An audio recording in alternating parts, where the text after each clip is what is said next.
Hello and welcome to Sheffield Park and Garden. So what you see behind me here is Upper Woman's Way Pond. So this was first created in approximately 1745 by the First Earl of Delaware. He created it from just a very small stream.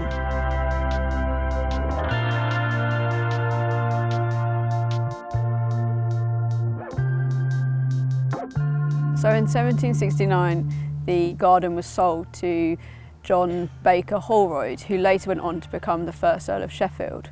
During this time we know that he consulted with Capability Brown and also Humphrey Repton. We know that Lower and Upper Woman's Way ponds were further developed, and also the beginnings of two small lakes nearer to the house, which later became 10-foot Pond and Middle Lake.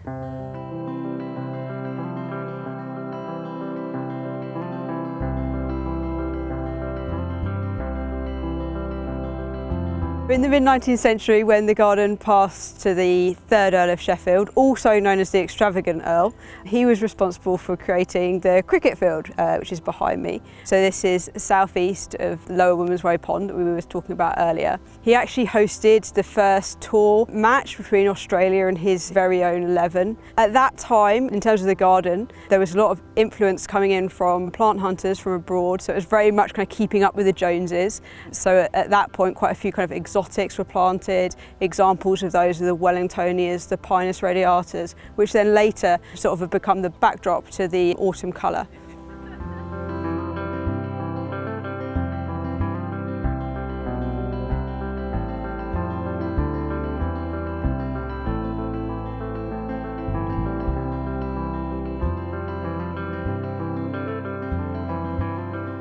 In 1910, Arthur Soames bought the garden. This was after the death of the third Earl, who bankrupted himself. What we see today in the garden is mostly attributed to Soames. He travelled the world looking for inspiration for his garden. He was in regular contact with other kind of horticultural greats from that era.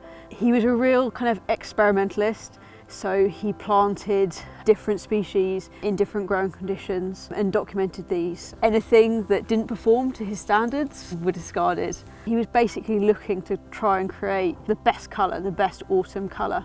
In 1923, he actually wrote an article for the RHS magazine. He did a really detailed tour of the autumn colour in the garden, and we still use that today to help kind of keep alive like Soames's vision.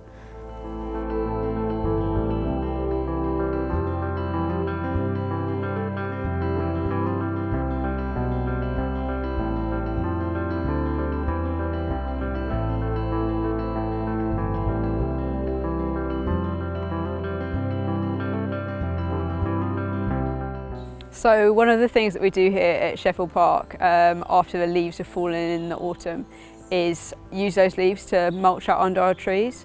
So it's really great for maintaining the moisture in the soil, which is really important at the moment in light of climate change. And it's something that you can do on a small scale at home in your own gardens, just by collecting your leaf litter, bagging it up and then using it in your beds and borders.